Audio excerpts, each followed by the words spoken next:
नमस्कार, मैं हूं वीरेश सिंह। आईटीआई के टॉक शो में आपका स्वागत करता हूं। हाँ, अब लड़के नकल करने में बड़ी दिक्कत हो जाएगी। नकल जो कर रहे थे, जो एजेंसियां या जो सेंटर नकल करवा रही थी, तो अब दिक्कत हो जाएगी आगे चल करके। 4-5 दिन पहले मैंने न्यूज़ दिखाया था कि जिसमें मुश्किल की बात हो जाएगी। चलो इस बार नहीं, तो अगली बार तो और बहुत ज़्यादा टाइट हो जाएगी, क्योंकि उन्होंने लेटर दे करके ये सारी चीज़ें कर दी। अब लेटर को इंग्लिश का हिंदी में किया हूँ, उसको पहले देख लीजिए। चलिए, तो अब आपको मैं इसका हिंदी वर्जन दिखा दे रहा हूँ, जिसमें मैंने 4 दिन पहले न्यूज़ दिखाया था कि डीजीटी का मौन व्रत बहुत कुछ कहता है, जिसमें परीक्षाओं में धांधली हो रही थी, नकल हो रही थी। तो उसको लेकर के डीजीटी ने उत्तर दिया है और ये लेटर दिया है। किसको लेकर के? पर्यवेक्षकों के 2024 के दौरान जो पर्यवेक्षक हैं उनके उड़न दस्तों को लेकर के, प्रतिनियुक्ति को लेकर के उन्होंने स्टेट डायरेक्टर को लिखा है, जिसमें उन्होंने हवाला किया है 2022 28 मार्च को, जो राज्य के बीच में जो एक समिति बनी थी SSDEC का जो गठन हुआ था, उसके बारे में उनको जो है तो ये चीज़ बता रहे हैं कि देखिए, आपको सीबीटी परीक्षा सुचारू रूप से संचालन करना है। पर्यवेक्षक और परीक्षकों, उड़न दस्तों, उनकी जो है तो जो वेतन भत्ते होते हैं, जो भी उस दिन का वो होता है, वो सारी चीज़ें देना है। और वो ये कह रहे हैं कि परीक्षा केंद्र में जो उड़नदस्ता पर्यवेक्षक जाएं, तैनात रहना चाहिए, ताकि परीक्षा जो है तो शांतिपूर्ण हो। परीक्षाओं की जो नियुक्ति के मानक हैं, वो SOP इस प्रकार है कि राज्य जो है तो सभी परीक्षा केंद्रों पे पर्यवेक्षकों की प्रतिनियुक्ति कर सकता है। पर्यवेक्षकों को नियुक्ति पत्र और प्रतिनियुक्ति पत्र राज्य निर्देशालय द्वारा RDSDE और NSEIT के प्रतिनिधि को प्रति के साथ जारी किया जाना चाहिए। पर्यवेक्षकों को परीक्षा केंद्र पर रिपोर्ट करते समय जारी किए गए पत्र की प्रति और एक फ़ोटो भी पहचान रखना होगा। ये साफ साफ बता रहे हैं। और इसके बाद कह रहे हैं, उड़न दस्तों के लिए मानक संचालन प्रक्रिया SOP इस प्रकार है। उड़न दस्ता में जो जाएगा आदमी, कम से कम एक अधिकारी रहेगा राज्य का, और RDSD का रहेगा, NSTIT का भी एक अधिकारी शामिल हो सकता है। और उड़न दस्ते की नियुक्ति पत्र गठन जारी किया जाना चाहिए, जिसमें परीक्षा का कार्यक्रम और यात्रा के क्षेत्र के जो है तो पूरा उसमें विवरण होना चाहिए। उड़न दस्ते को परीक्षा केंद्र पर जाते समय पत्र की प्रति और एक फ़ोटो पहचान होना चाहिए। उड़न दस्ते को परीक्षा में सुचारू रूप से संचालन और सुनिश्चित करने के लिए औचक निरीक्षण के लिए परीक्षा केंद्रों में जो है तो कई तरह की यादृच्छिक नमूनों का दौरा करना चाहिए। अधिकारी को जो है, संबंधित अधिकारी को TADA का जो है तो हकदार हो सकता है। और परीक्षा केंद्रों में दौरा करते समय उड़न दस्तों को पर्यवेक्षकों के निम्नलिखित सुनिश्चित करना पड़ेगा कि छात्रों के मूल हाल टिकट और एक मूल फोटो पहचान पत्र के साथ उपस्थित रहना चाहिए। ये आप देख लीजिए, अगर हाल टिकट के अलावा भी आपके पास एक फ़ोटो पहचान होना चाहिए। छात्रों को परीक्षा के दौरान किसी भी तरह की गड़बड़ी में शामिल नहीं है, यह भी सुनिश्चित करना चाहिए। और परीक्षा के दौरान अगर कोई गड़बड़ी में शामिल है तो उन छात्रों को रोकना और अपनी रिपोर्ट में उल्लेख करने का अधिकार है।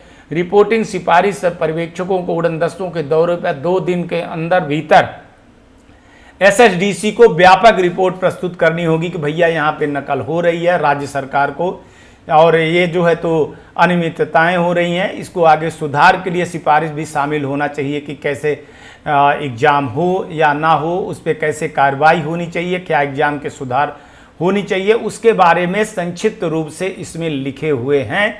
और अगर जो नकल कर रहे हैं तो उनको जो है तो नकल की कार्रवाई भी होगी और छात्रों को उसमें कार्रवाई होगी। आगे वो परीक्षा कितनी परीक्षा दे पाएंगे, नहीं दे पाएंगे, तो उसके लिए सारी चीज़ें की गई। Back to studio. तो आप समझ गए होंगे कि क्या है। एक चीज़ बता दूं कि नकल पे बिल्कुल भी मत जाइएगा। अगर आप नकल पे जा रहे हैं तो इतनी चीज़ आप सोच के रखिएगा कि नकल आपके लिए बड़ी दिक्कत होगी। वैसे भी मैं बता दूं, आज जो कहना है मैं कह दूं कि जितने लड़के PDF और नकल वाले गए हैं, PDF से पढ़ करके, YouTube से पढ़ करके, उनको कोई कंपनियां 8,000 10,000 रुपये से ज़्यादा सैलरी नहीं दी है, और वो बीच में छोड़ करके आए हैं और रोज़गार घूम रहे हैं। लेकिन जो वास्तव में अपने से पढ़ाई किए हैं, वो लड़के जो निम्मी से पढ़े हैं, निम्मी से, साफ साफ बोल रहा हूँ, निम्मी से जो लड़के पढ़े हैं, उन लड़कों का रिजल्ट का स्टेटस देखिएगा। वो लड़के टॉप आते हैं। और जो ये पीडीएफ पढ़ करके गए हैं लड़के, जो यूट्यूबर लोग जो पढ़ाते हैं, उनमें से एक लड़के को आप बताइएगा कि क्या वो टॉप किया है। ये बड़ी सवाल मैं खड़ा कर रहा हूँ आईटीआई में भी और स्टूडेंट को, कि क्या यूट्यूबरों की पढ़ाई से जो वो पढ़ाते हैं, अपना बिजनेस चलाते हैं, क्या एक भी लड़का स्टेट लेवल में भी टॉप हुआ है क्या? इंडिया लेवल पे छोड़ दीजिए। डीजीटी की वेबसाइट पे देखेंगे तो वही लड़के सबसे ज़्यादा मेरिट बेस पे आए हैं और वही लड़के अच्छी नौकरी कर रहे हैं 30-30, 35-35 हज़ार रुपए की, इवन 50 हज़ार की। जो लड़के निम्मी की बुक से पढ़ करके तैयारी करके डेली आईटीआई में आए हैं और पढ़े, कंपनियां भी उन्हीं को लेती हैं। इन लड़कों को जो पीडीएफ पढ़ करके यूट्यूबरों से पढ़ के नकल करके आए हैं, कंपनियां पहचान जाती है। इन लड़कों को वो छूती तक नहीं है। और यही लड़के घूमते हैं सड़क पे और यही लड़के कहते हैं कि मोदी सरकार जो है तो नौकरी नहीं दे रही। अरे जब नौकरी के लायक हो ही नहीं है तो नौकरी कहाँ से देगी? जो कहना है वो हम सच कहते हैं और हमेशा सच ही बोला जाता है यहाँ पे, आप जानते हैं प्रूफ के साथ। बहुत लोगों को बुरा लगेगा तो लगे भाई, उसके लिए कोई कुछ कर भी नहीं सकता हूँ कि मैं कुछ आप लोगों को कहूँ कि आपको डिप्लोमेटिक वर्ड यूज करूँ। अभी भी बता रहा हूँ, नकल करोगे, पीडीएफ से पढ़ोगे, यूट्यूबरों से पढ़ोगे, कभी भी कहीं भी सफल नहीं होगे। पास हो जाओगे, पास की मार्कशीट की पुंगी बना करके अपने पास रखो, बाकी कुछ भी नहीं, ठीक है ना? कोई काम में नहीं आने वाली। आपसे वो लड़का आगे निकल गया जो ईमानदारी से मेहनत से पढ़ा था, और जो आईटीआई में लड़का जाता है ना डेली, वो लड़का आगे चल करके बहुत कुछ करता है। आप लोग देख लीजिएगा अपनी तुलना, जो इसके पहले जो पढ़े हुए हैं पीडीएफ और यूट्यूब से, उनसे पूछिएगा कि वो कितने का पैकेज पा रहे हैं। और अपने मास्टर साहब से पूछिएगा कि सर आपके यहाँ के लड़के कौन इंडिया लेवल पे टॉप किए हैं, स्टेट लेवल पे टॉप किए हैं क्या? डीजीटी की वेबसाइट में उनकी फ़ोटो है कि नहीं है? है ना? पास तो हो जाओगे लेकिन सफल नहीं होगे। चलिए आज तक के लिए इतना। नमस्कार, जय हिंद, जय भारत। क्या आप आईटीआई सीबीटी परीक्षा को लेकर तनाव महसूस कर रहे हैं? कृपया चिंता करना तुरंत बंद करें। स्वागत है आपका विषय लर्निंग में, जो आईटीआई सीबीटी परीक्षा में सफलता के लिए आपका वन स्टॉप सॉल्यूशन है। आप trade theory, workshop calculations, engineering drawing और एम्प्लॉयबिलिटी का अभ्यास कर सकते हैं, ये सभी एक ही ऐप में। लेकिन किन ट्रेड्स के लिए?